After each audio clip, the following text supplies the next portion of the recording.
And here we are in 3, 2, 1. And good afternoon where we are. Good evening, good morning, wherever you are. Thank you for joining us here at Adventures in Truth podcast. I'm here with the amazing Dr. Jeffrey Smith, very Hello. good friend and doc, an awesome human being that I get to share this podcast with. How are you, Jeff? Marvelous, Jim. How are you today? Doing all right. All right. Just came back from a short getaway, which was lovely.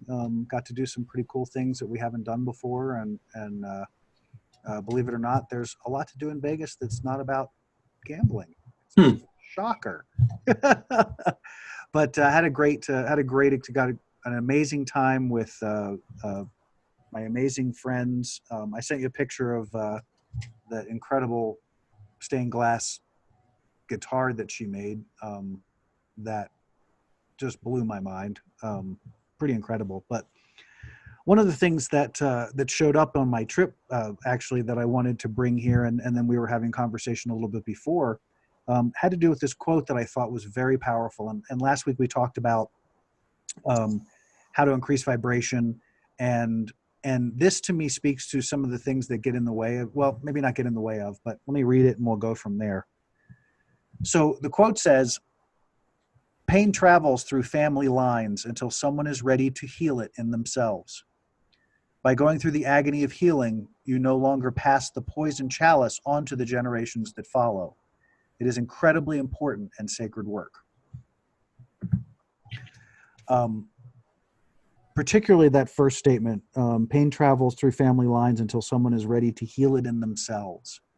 The whole thing just reverberates with intensity to me about how powerful that statement is and how much it speaks to all the things that we talk about, with everything being energy, and the idea that, you know, we pick these parents and we pick this experience to enter into because it speaks to our own alignment. It speaks to our own expansion and growth. And we were talking briefly a little beforehand that one of the things that as I took that in, trying to kind of unravel it a little bit, because it left questions like, so is that option available for every soul that comes in? Is that part of the deal, that every soul has the option to deal with? Or is that part of the deal that generationally we get to choose to come in to kind of unravel these things? I mean, for me, that has been my life. I mean, it's a bizarre thing to say. I didn't live in some horrible traumatic life experience, but I have found myself dealing with a lot of that kind of historical energy through my father, through my mom, through aunts that show up that you didn't know you had, through all kinds of things. But I know and have been really cognizant right up to the moment of my dad's passing, the significance of the history that he carried in his experience. And I remember right after he passed, because we've talked about the passing of friends and stuff, that I was trying to find him, that whole experience of wanting to sit and be in the experience of what his experience is of the other side. And there was a long time where it was hard to connect to him. And my sense of it was he was still unraveling some of the stuff that he refused to unravel here. He was categorical in his unwillingness to deal with his history. And it didn't matter what direction we came from. I tried in many different places and ways in our relationship to do that.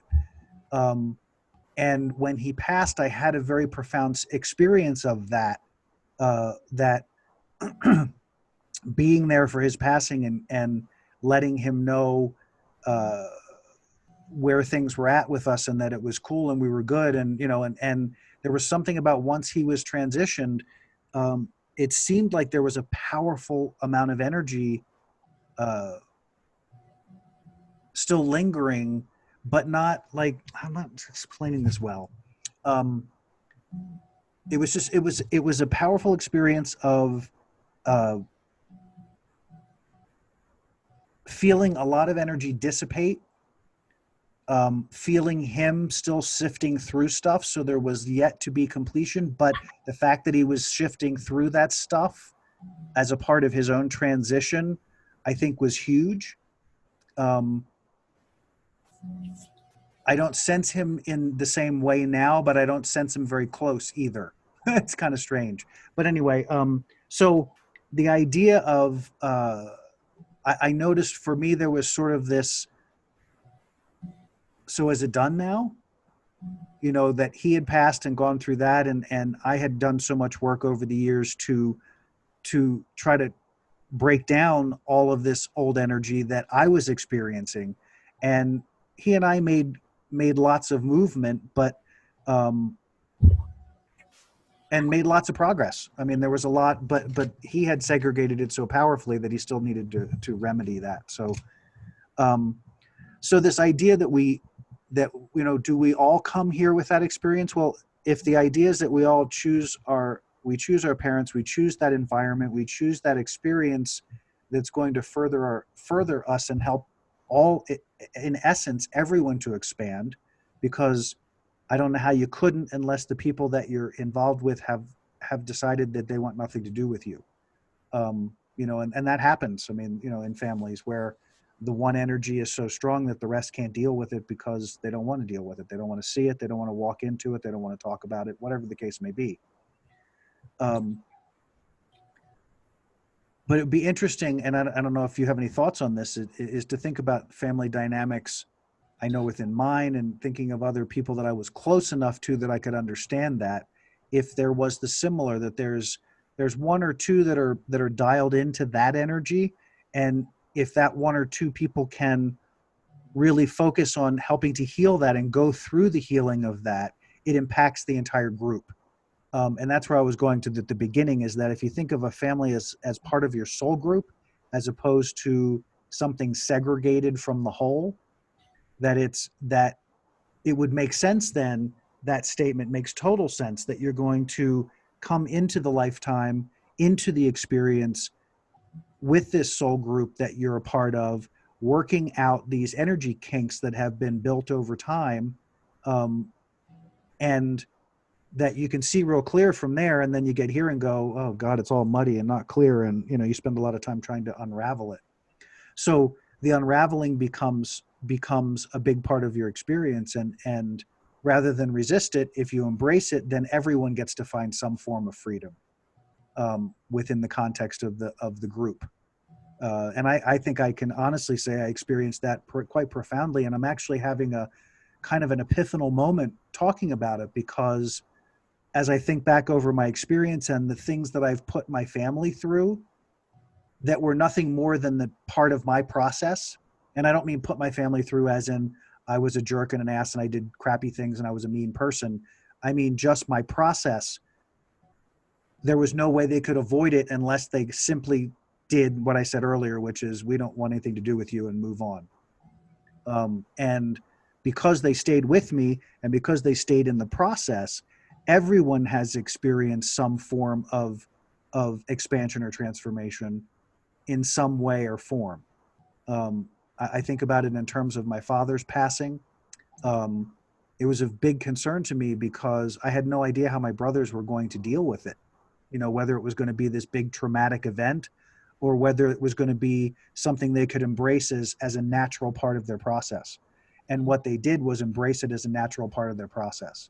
And it was so overwhelmingly profound to me that the concern I had was not necessary, because they had, over the course of our time together, through the things that I've said and the conversations we've had, and them watching me do my process and them doing their process, that there came a point of clarity, so that it wasn't this big melodrama. It was just a transition, and we honored it, and we each had our own piece in it. But in the end, it feels like peace. It feels like done. I mean, we still have things to move forward with as a family, but it's just it's really cool how that happened, because you really could see it unravel. and everybody got whatever piece of that was theirs, they got to release from it and move on to something new. So I've been talking quite a while, so I don't know if you're tracking, if you have any thoughts or feelings about any of that, if it even made sense. Yes, thoughts and feelings abound. If we go back and put this in context, any clues as to where that meme came from, what the context, how you got it, who wrote it? I mean, not that that's really important, just wondering if there's any little shreds of it came to me out of nowhere, or it was a Facebook post. Yeah. I'm trying to remember who I borrowed it from. But it wasn't somebody I knew directly. I think it was a group that I'm a part of. and it was one of those ones that somebody put up randomly. So it has without it having an author and a citing of where it came from, it has a feel. There's feelings in it, similar to Buddhism, where Buddhism talks a lot about in life you will suffer, period. So this meme starts out with, you will be in pain in this existence. There will be pain, is what it's saying. And that also makes me think about, since somewhere in the Bible, Jesus talked about generational sins being passed on to up to the 7th generation. What first came to me was, what if instead of using the word sin, it simply would have said pain? Pain will be passed on to 7 generations. What if pain and sin are synonymous, in that the things that we would do to try to ameliorate pain would be generally unhealthy things for us that could be otherwise seen as sin? Well, sin that's very much the one, I don't know what you call it, the one group that I know has done that is the Jewish faith. The only one that I've heard thus far in my lifetime, that as I talk to more and more people, my friends who have been very deeply raised in that process or a part of that process, there is that idea of not sin but pain. Mm-hmm. So some of the pain that we experience in this life is brought on from our own experiences to experience it. That we have free will, and we can, if we so choose, put heroin in our veins. We can beat our head against the wall. We can race motorcycles and crash and wind up in the hospital for 30 days and have 12 surgeries or whatever. We have free will to do all that. And some of that is, physical pain, but there's also just a great deal of emotional pain. And we've had so many conversations in our podcasts about story. It's our story that we're telling ourselves. It is a juxtaposition between our ideal experience here and the real experience that we're having. And pain really can be summarized in some cases just simply by, hey, you got to get your story more in alignment with reality, and then the pain will go away. But I think the pain we're talking about from this meme is, I could actually have nothing to do with it. I was not the generator or the originator of this, but yet either in my literal earthly family or in my soul group family, and it could be both possibly, I could show up as a volunteer, like you said, of, hey, I'll take a stab at trying to heal this pain. We may have the forethought in coming here that I'd like to travel the hero's journey and take a shot at this and see if in some way we can lessen it or maybe even heal it. What I like about this meme is it's giving us the opportunity to perhaps, because the meme, when you read it consciously, it could put the conscious mind in alignment with the soul spirit knowledge. And so now you have information or knowledge, both consciously and spiritually, working together, that makes us more effective in orienting toward, I want to heal this generational pain. But let's challenge ourselves and see if we could actually try to define, well, what would examples of generational pain be? Are we talking like alcoholism? Are we talking maybe child molestation or pedophilia? So what kind of generational pain do you suppose this meme is oriented toward that we could use as examples? I don't. A couple things. I think first I want to say that the idea of shifting from the idea of sin to pain has a profound reverberation in my field. I feel that go like in every direction. It's really quite remarkable, and quite profound in that it's a deeply it's such a deeply almost relieving idea Mm-hmm. that it's not sin, it's pain, and that if original sin was experiencing original pain, which is the idea of separation or the idea of being out of alignment with the love energy, that's like Right. so then taking that a step further as souls, as a part of the spark, as a part of the God energy, the all that is, in the context of pre birth, and I wrote about this in my book too. I talk a lot about this whole process of choosing the energy and the family and the specific energies of the individuals that you're picking to be your parents, to be your family, to be all of that stage that prepares you for whatever this is. There is the whole process of gestation, the whole process of pregnancy.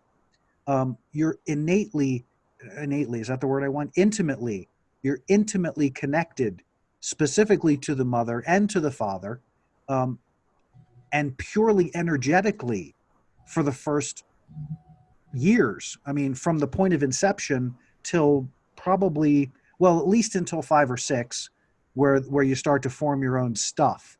But so you figure if you have that kind of a time frame where you're constantly immersed and inundated in that energy is the energy of everything they brought with them.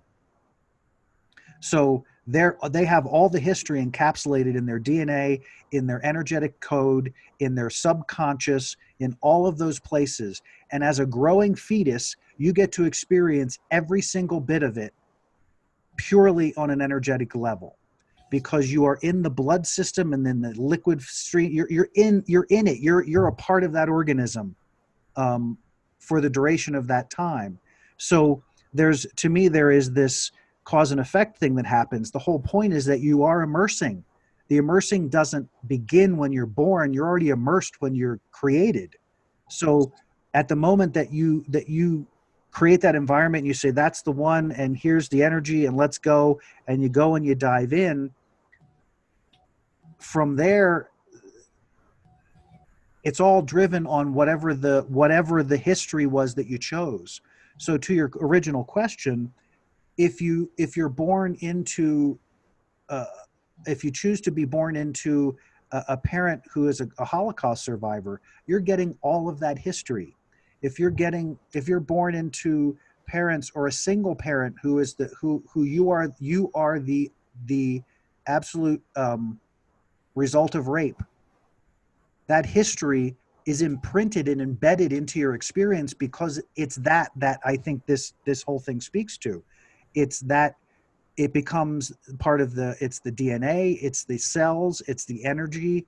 And so it's not differentiated between mine and yours. It's not differentiated between, now in our stories we differentiate.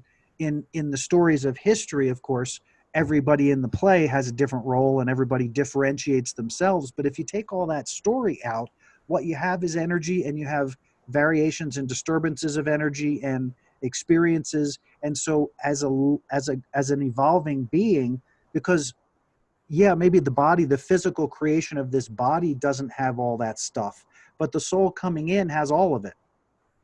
So it's infusing into this physical expression, and it becomes the embodiment of all of that. whatever that is, and you don't even know what that is. And that's why probably it feels so, I'm going to get the words, why it feels, second sentence, by going through the agony of healing, you no longer pass the poison chalice on to the generations that follow.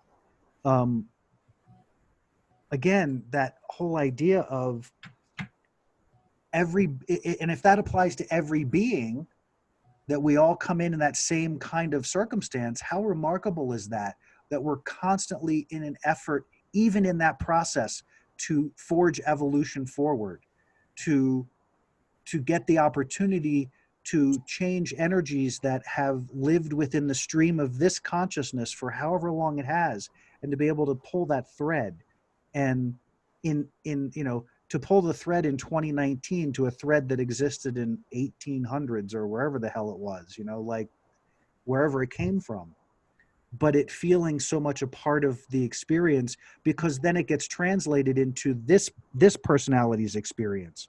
So you start creating in situations and circumstances that you have to confront in order to confront that energy, because it wasn't necessarily yours to begin with. Does that make sense? Mm-hmm. It was never yours. It was the collective. It was all of us, all of this group energy, all of this soul group seeking to provide, I don't know if I want to call it healing. I mean, healing is a good word for this side of it. I'm curious what the word on the other side would be. Do you know what I mean? So for those that are observing this process on the other side, would they call it the same word? Would they use it? Would they call the word healing, or is it purely energetic? Is it 100%?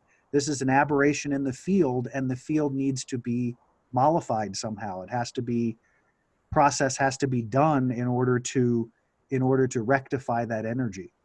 And so we have story about it, but if we didn't have story about it, we would just go about the business of handling the energy. Yeah. Well, other belief systems, Buddhism would say this is clearing karma. Yeah. And Christianity would say this is the forgiveness of sin. So it's just saying the same thing using different words. Yeah. For whatever purposes those words needed to be used for. Yeah. But I like your question about, how would source view this? How do angels view this? How do spirit guides view this? How do ancestors on the other side view the pain, the source of the pain, the distortion? It to me, it's just like a virus. It's like we got to clear a virus on a computer. Mm. And that virus can, how we all know about opening up an email that you don't know who it's from, and Yep. that can get on yours, and then you pass it along, sort of, so to speak. So something has been corrupted. The truth has been corrupted in some way, mm-hmm. that it's creating an aberration. I think that was the word that you used. That's good. But when you run a virus program on a computer, there's no pain involved. I don't think the information is screaming, "Oh my God, the virus scan is coming. I got to feel this to get clean again, to get my original programming back again." So it's interesting to me that the word agony was used, mm-hmm. in that meme. And again, Buddhism talks about suffering, which is not far away from that. It's a very, in my experience, it's a very true and real experience that it seems unavoidable. I mean, I can think of innumerable processes that where I had reached a space of exactly that, going, I don't even know where to go. I mean, I'm kind of in one of those now that feels like agony. It feels like, what, and I know, and part of me knows it's got to be a change in perspective. It's nothing more than the way I'm viewing it, not the reality of it. So again, the story, how impactful the story is, because the story almost literally changes the tone of the energy. It influences what is there, and can make it crazily more complicated. And yet it seems like that's necessary, going through that dark night of the soul, or going through that, going through that agony, that suffering. I mean, there isn't a one that I can think of in all of the teachings, Eastern, Western, that didn't have some form of that. Right. Jesus had his 40 days, and other teachers had similar, all varying in time, but it seems like the other thing that happened there in all cases is that the attachment to story was released, and it became about healing the energy. Just as a quick side note, as you were talking, I was flashing on my meditations, because in the very recent past, I'm not saying that right, over the course of the last few months, one of the aspects that I have as a part of my meditation after I do my breath work is that I visualize myself inside this giant sun, and I command the sun to focus its fire energy into my field, and I ask it to, and as that focus of fire energy is there, it's to eradicate any cords and anything, hooks, cords, aberrations, distortions, rips, tears, holes, whatever. I just sit there, and as I'm breathing, I'm feeling this sun just focusing its fire energy into my field and just cleaning everything out. And I don't care what it is. I don't care what the story is. I'm not interested. I just want it. I want it done. And I don't, so I don't pay any attention to, other than noticing, oh, I didn't notice that over there before, or, oh, that was a big one. And my body will twitch, or I'll feel something. But that whole idea of just clear the energy, we apparently don't have the ability early on to just say, well, let's just clear the energy. It's a story, and it's a thing, and it's a, it's a challenge.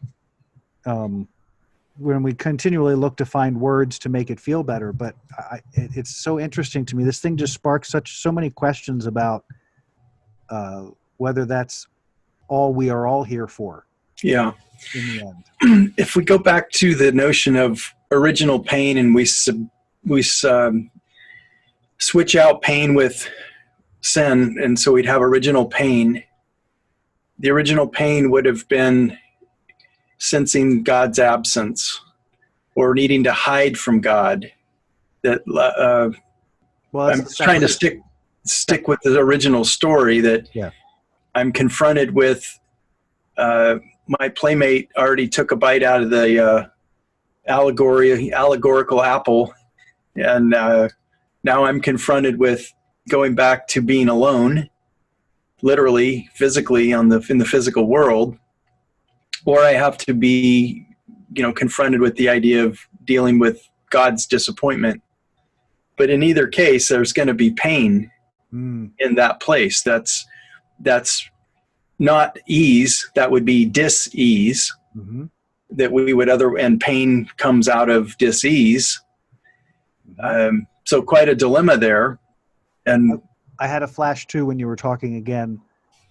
The flash was the eating of the apple was the anchoring of the energy into the physical.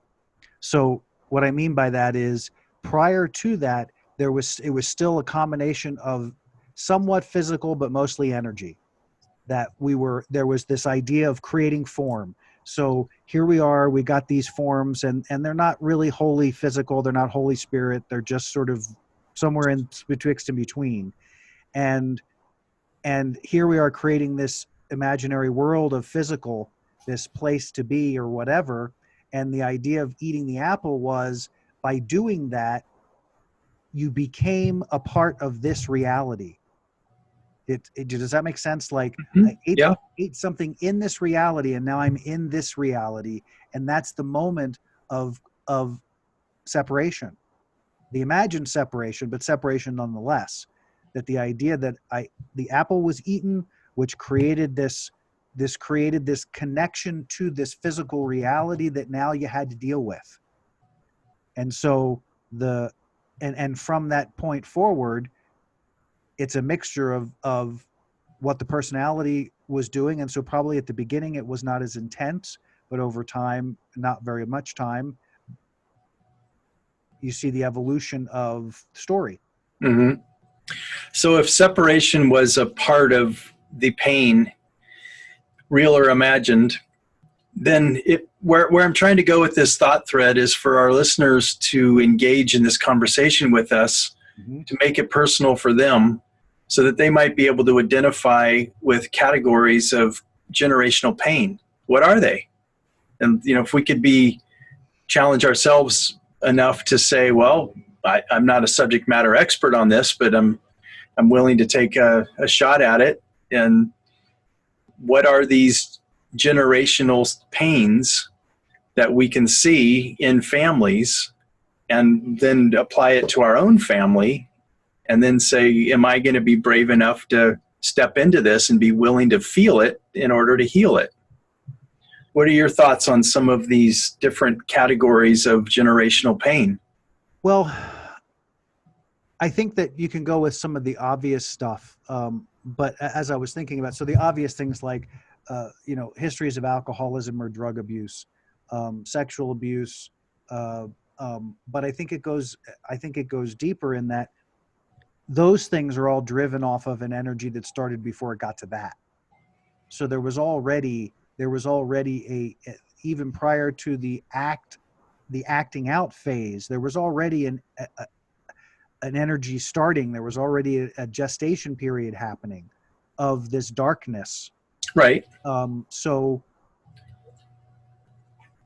you can look at, say, like in my case, my grandfather was a horrid alcoholic and not a very good person, and suffered a lot for that, and died in an ugly way because of it. But all of that had to have started somewhere else. So he was completely unable or unwilling to deal with or confront whatever the story that he brought with him. So his response to that was alcohol. Now, alcohol becomes easy because generationally, I would guess, even with DNA and all that kind of stuff, that if you're predisposed to it because it's come with each generation, then you're going to have a predisposition for it. My dad wasn't a hard drinker, but he was well aware of his father's shortcomings, and even though he didn't want to deal with his history, he was very clear that his dad was an alcoholic, and it ended very poorly, and he was abusive. So that was not his, that part of it, he chose not to engage. He did not address the personality aspects. So he tended to do things, he still carried the Ralph Sr. energy, which didn't have a ton of confidence and obviously had issues, but he didn't translate it into alcoholism. He just did shitty things, and tried to work through it as he could, but didn't want to deal with it. So he fought his way through. I remember him telling us specifically when we were, I don't know, I want to say he was in his 40s or 50s. He still had not, in his mind, he was still running from where he grew up. Like his whole life was about, I'm never going back there. So if I have to keep running, I'll keep running. And so over the years, as he and I evolved in our relationship, there was a lot that got handled there. But, and then to me, I have like very little interest in alcohol. I can take it or leave it. It doesn't matter to me one way or the other. So you can see even in 3 generations, a radical shift in the evolution of the energy of the group, because I'm not anywhere near entertaining. I still have some of the personality things, which has been my struggle to not take on granddad and dad in my consciousness in the way I respond to things or the way that I deal with things. And that's been a hard process because it feels like it's organic and it's not. It feels like it's me, but it's not, because if you trace any of it back, I didn't have a reason or a source to feel that way. You know what I'm saying? I didn't have a reason to respond in that fashion, and yet it's sort of like a snap response, and you go, wait a second. So, so to your question again, I seem to go off on these tangents about when you ask this question, But so I think there's any number of things, and it depends on what you choose, because for someone who chooses to come into a deeply religious Jewish family, they're going to learn about suffering, and they're going to learn about sacrifice, and they're going to learn about all the things that are specific to what the Jewish culture has dealt with. And I've seen it happen over and over and over again, where there is an adaptation of principles and beliefs based on the group consensus thing. And that's true of Catholicism. It's true of Judaism. It's true of all of them. But with in the Jewish faith, I find that to be a particularly strong thing that runs through. But again, because we're talking environment, you could be dealing with what it is to be in abject poverty, but you're living in Africa. You're not living in Detroit, and you're having a whole different experience of those things. So identifying partly, I think, comes from looking back at what your family has endured and recognizing that's all in you. And meaning it's a part of everything that you are, and you have access to shift or change or adjust any of those energies that you want to through the conscious work of doing them. Unfortunately, some of that stuff requires it's like passing through a doorway almost. Like it was created in pain, so it uncreates back the other direction. Does that make sense? Mm-hmm. So you didn't experience the original pain, the original sin, quote unquote. You experienced the current one, but in order to release it, you have to go back through the pain to the state of purity that was there before that was there. So I don't know that it matters what the story is. I think it's important. It may be important to the degree that you can identify how it affects your experience. Again, talking to the listeners and people that are participating with us. The challenge is in being able to look at the overall picture and know you may not be an alcoholic in this lifetime, but all of the energy that created that is still a part of your consciousness and is something that has to be dealt with. And so for me, it showed up in my world as supreme arrogance as a young person. I was like ridiculously arrogant in my younger life. And that dealing with the pain of that, I would never wish that on anybody because it was fucking ridiculous, and it was hard, and it was ugly, and it was a lot of things.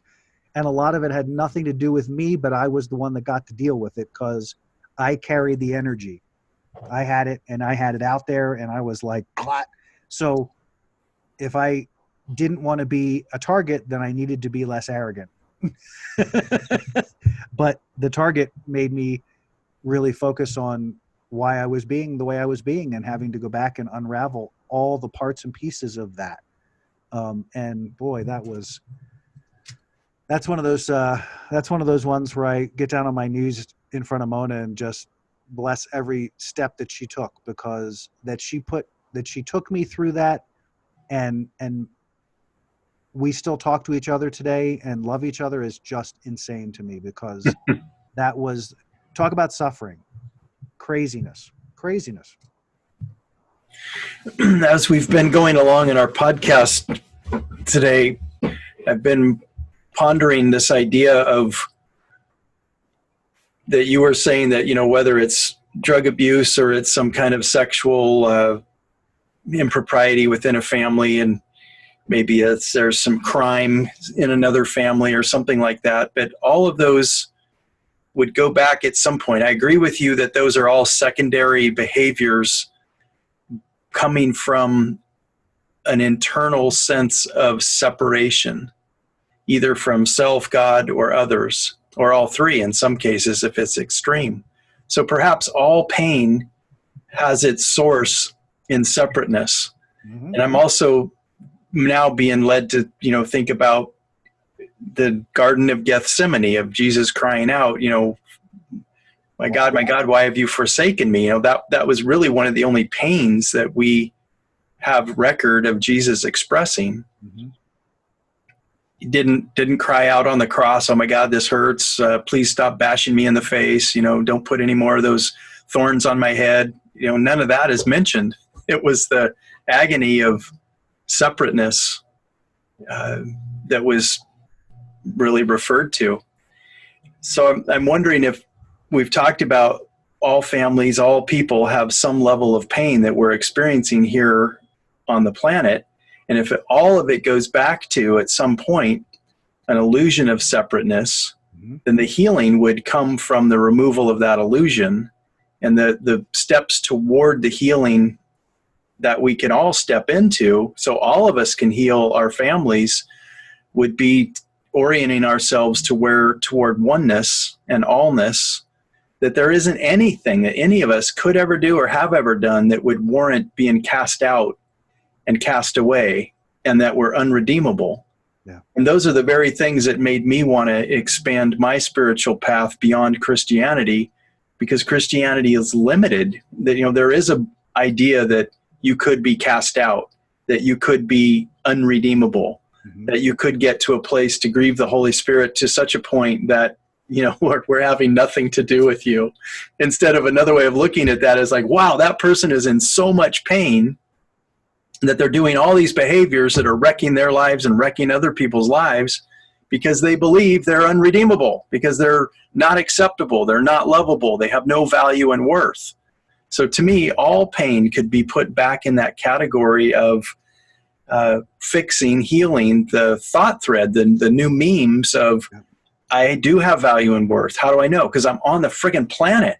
The universe would not have aligned all of this for me to even be here if I didn't have tremendous value and worth to bring all these resources together to just let me be here and have this experience. Yep. And that a round of applause. yeah. That was well said. Yeah. So those steps of, I'm here, therefore I am, and therefore I do have value and worth, and that I am here in the energy of love if I so choose. Or I can be in the energy of fear, and fear is always going to bring pain, always going to bring pain with it. And as simple as that sounds, the unburdening is still a process. Yes. Because it is embedded in the DNA. It's embedded in the cellular memory. It's embedded in the memories that the mind holds. That's why you can go to past lives. That's why you can go to, Akashic records. All that stuff is all about that. It's just recognizing that it's not like, well, maybe it is. I was going to say, it's not like, you have to get on the cross and go through that, like you were using Jesus as the analogy. And in a way, yeah, you do. Because the story, that doesn't matter what the story is, but in every case, the story is the cross. In every case. So of course you don't complain when they're nailing your hands. It's your story. Of course you don't complain when they put crap on your head, because it's your story. It's all part of the suffering of your story. So I use a phrase every now and again with clients that I have a lot of fun with, is as I say, get off the cross, we need the wood. As a way of lightening up the victimhood, as a way of lightening up the, no, you're not a victim. And if you get off the cross, then we can use the wood for something constructive instead of you hanging there looking stupid.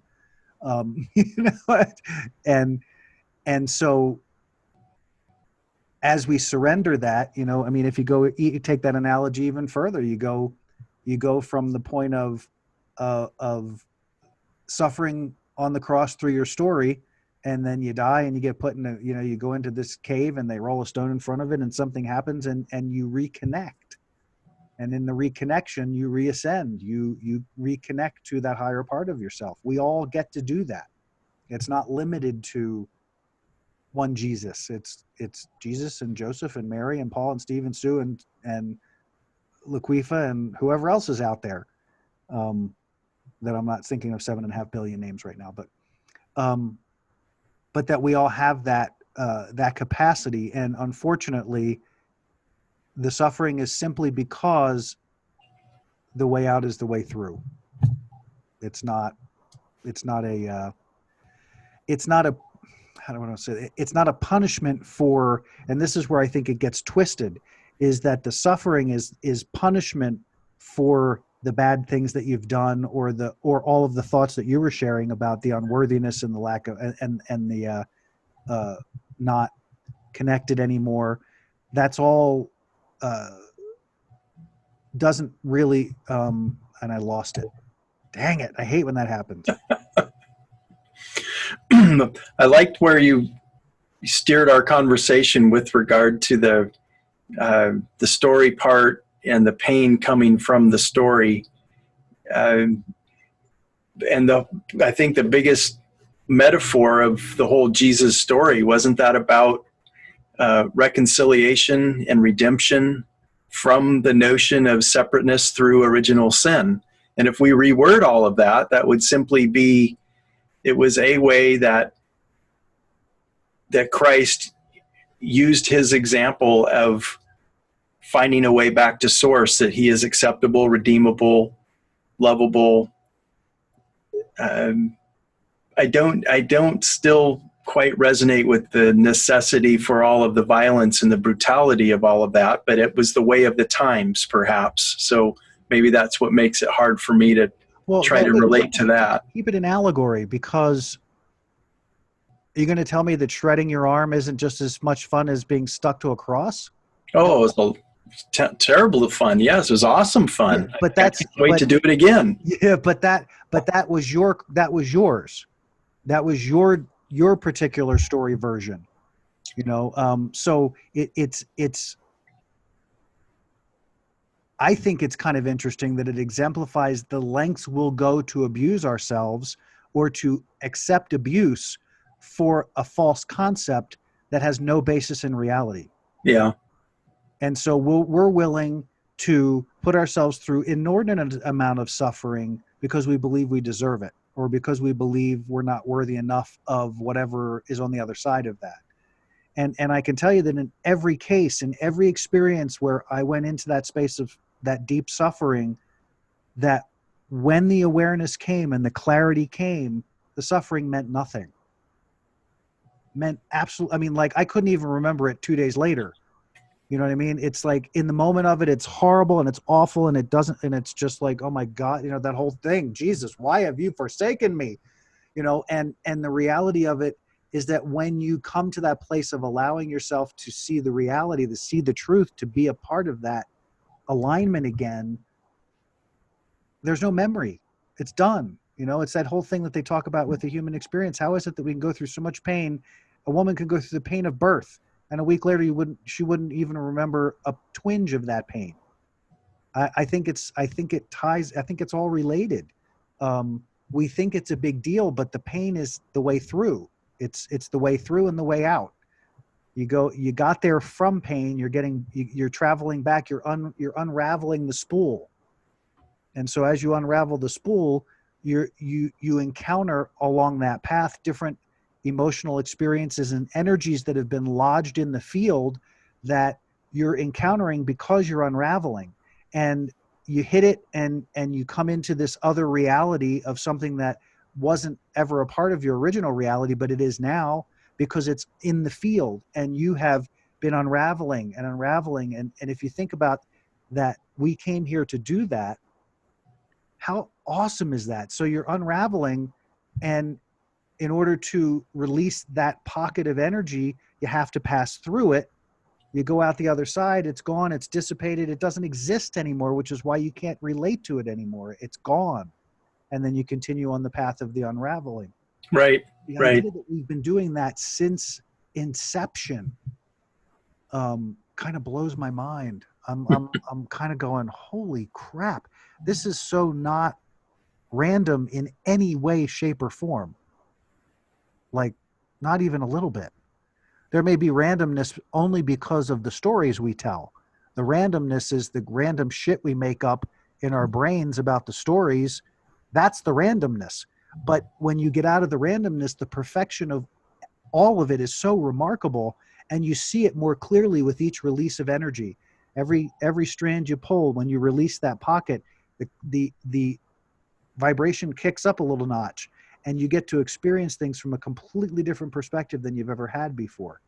But it never ends. It just keeps going and going and going and going. And it's, it ties everything. It ties everything to everything, as far as, the joys in the journey and all of the things we hear all along the way. One of the things we were talking about in the beginning of our podcast, this notion of traveling in soul groups, and us also talking about both earthly family as well as spiritual family. In one of Michael Newton's books, it might have been Journey of the Souls, talks about if any one member of your soul group advances in their spiritual evolution while in one of these incarnations, if any one, and soul groups are thought to be as 50 to 100, not hard every time, but just in general terms, that if any one person in the soul group does this healing that we're talking about and advances, it heals the whole soul group. So perhaps that's why it's so sacred. And that as that one whole soul group evolves, then of course that would be like one within another group as well. So it's like a fractal sort of a thing. Yep. So that's coming to me really strongly right now, why it's so important that one person does it, that then affects the soul group, and then that a soul group affects a larger group that affects a larger group. Yep. All the way up. It's what the basis of even the Abraham teachings are based in that idea, that one person in alignment is more powerful than 10,000 that are not.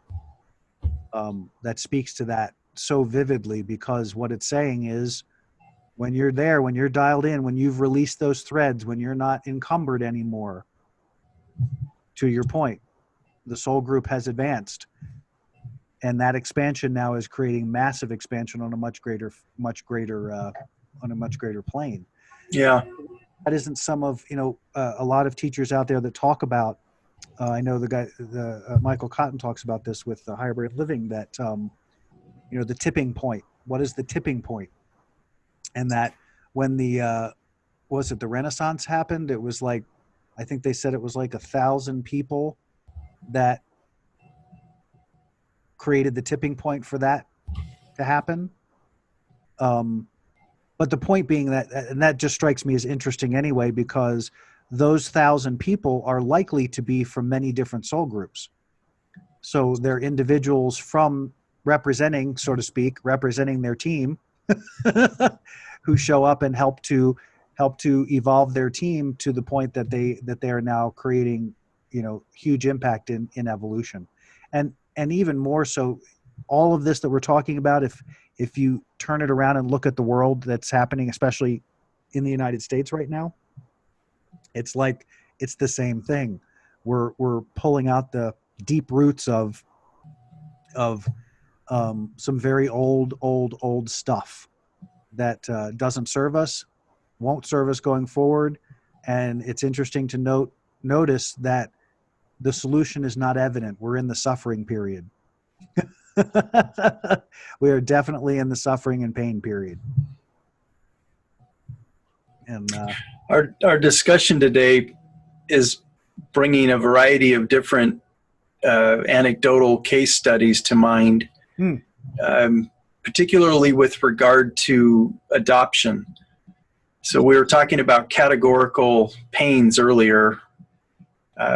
Adoption is definitely one of those. Why did mom and dad or both give me up? Why was I not important enough to hang on to? And that's always the baseline, almost always the baseline fundamental story title of the book. I'm not valuable enough that mom and dad wanted to keep me. Even though these other people thought you were valuable enough to really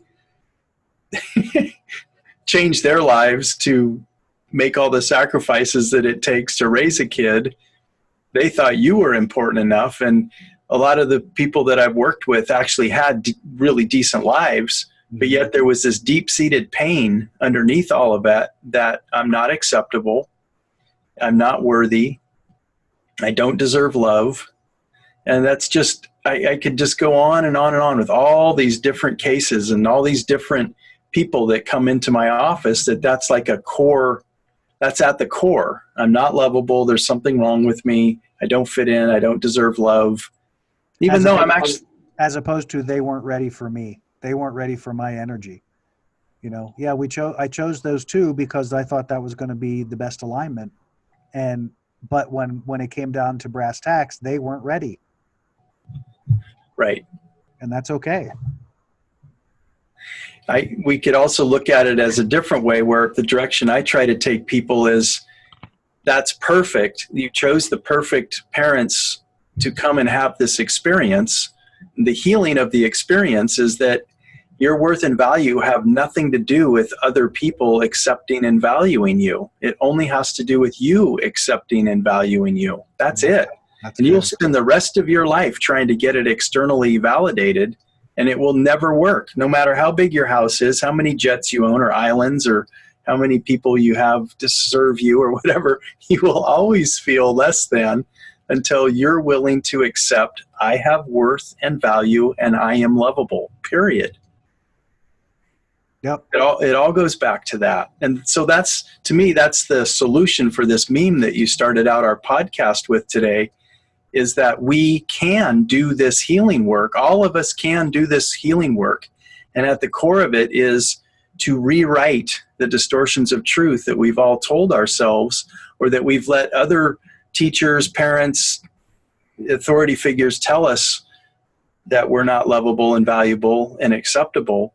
We have to simply reprogram that I am, period. I am lovable, acceptable, valuable, worthy, over and over and over and over and over again. No matter how many people or how many institutions or organizations are telling you that you're not, we have to constantly disagree with them, be willing to be courageous enough to disagree with them.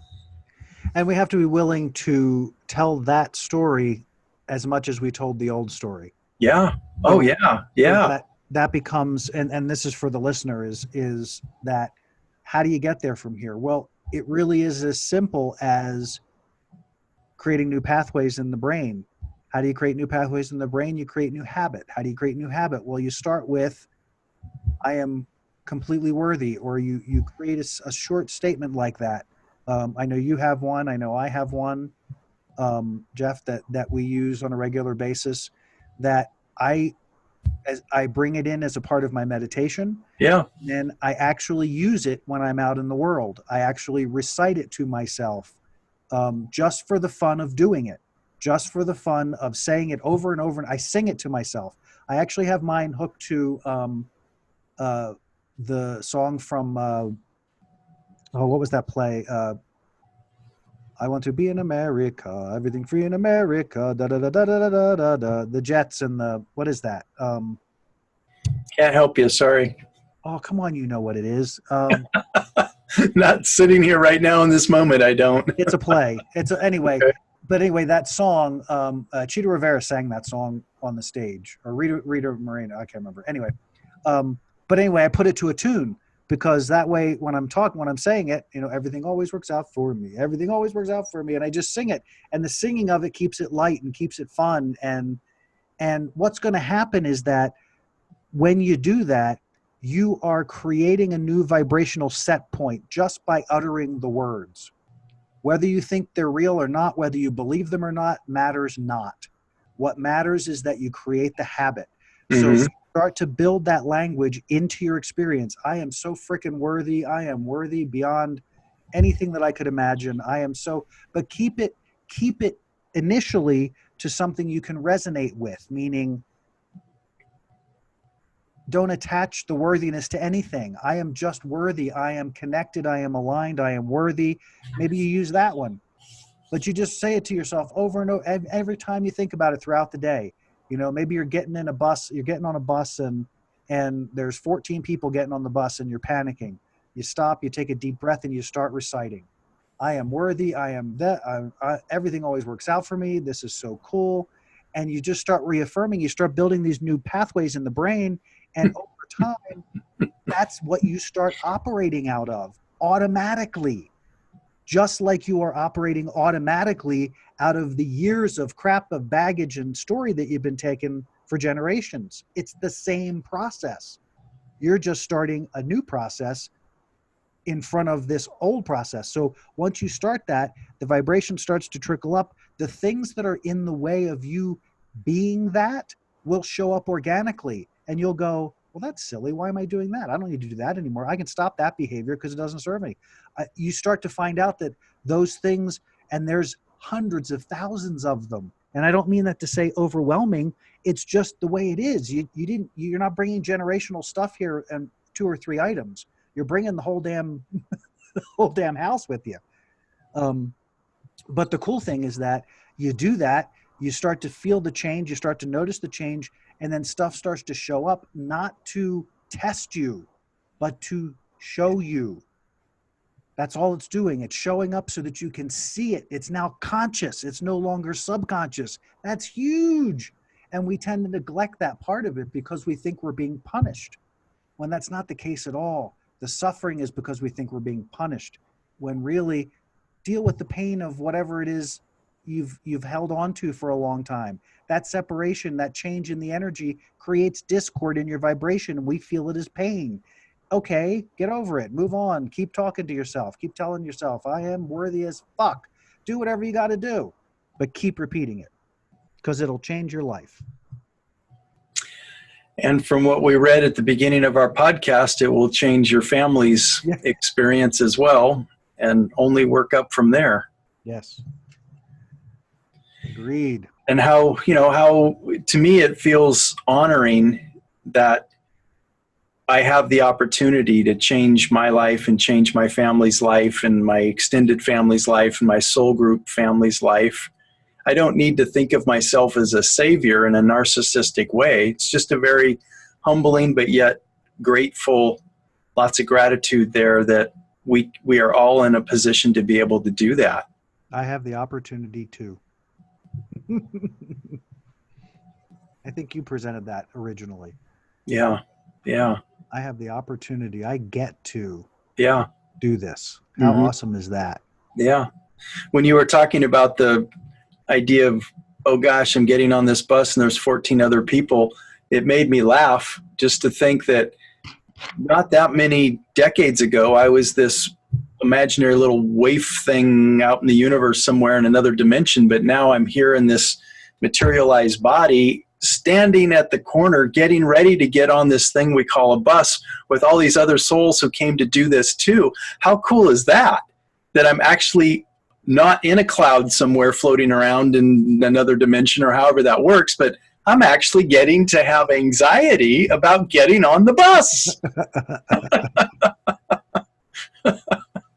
And understanding it. Yeah. So cool. Yeah. Well, I'm really glad you encouraged us to pursue this, because this has been, to me, quite a remarkable conversation. And I agree. Yeah, really good. We pushed into a lot of those.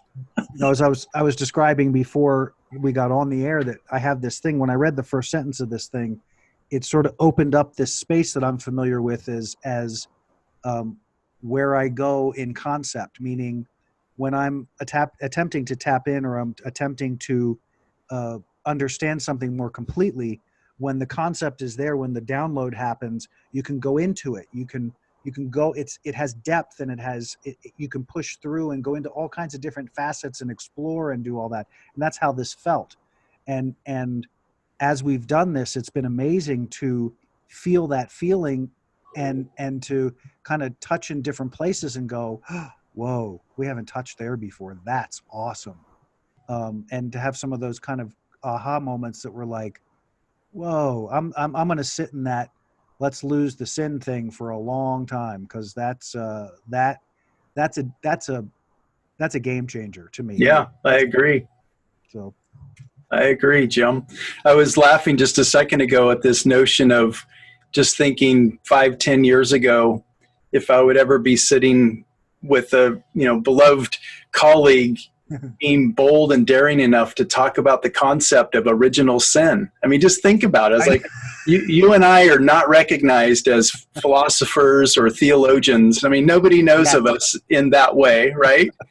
But yet here we laughingly and in a fun but yet somewhat, hopefully entertaining and educational way, we're putting it out there that we can talk about this.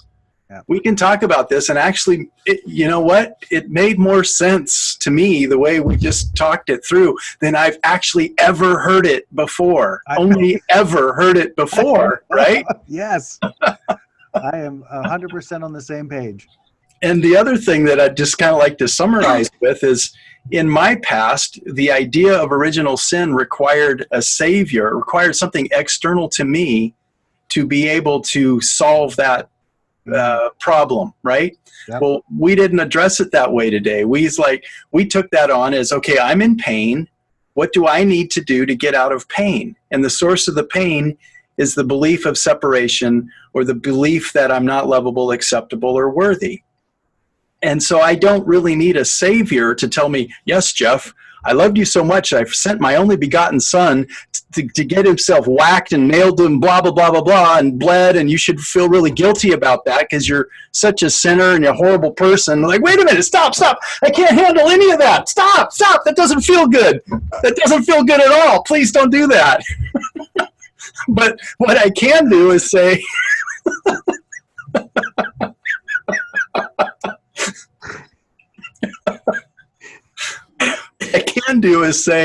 okay, all of us at some level, at some point in our life, have felt less than, have felt lonely, have felt rejected, have felt abandoned, unlovable, unworthy at some point. Only all of us. And that could be the common thread to where all this pain comes from. Yeah. But we can ourselves, with the encouragement perhaps of Jesus and Buddha and Gandhi and guardian angels and spirit guides and anything you want to bring that keeps you in that energy of love, use it.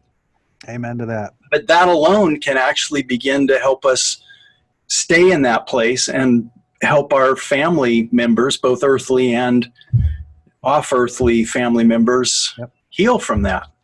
I dig it. Definitely dig it.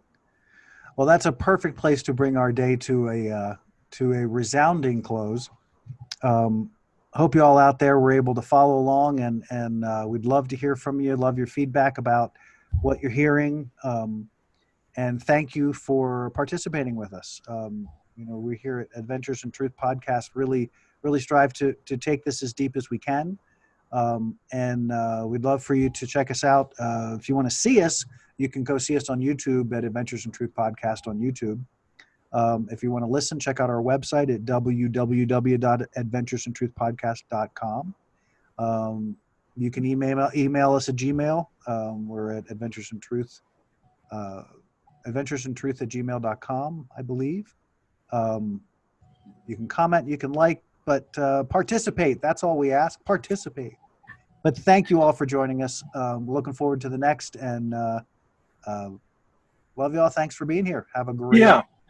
Folks, let us know you're out there. It would be inspiring and encouraging, as much as these are just the organic piece that it is.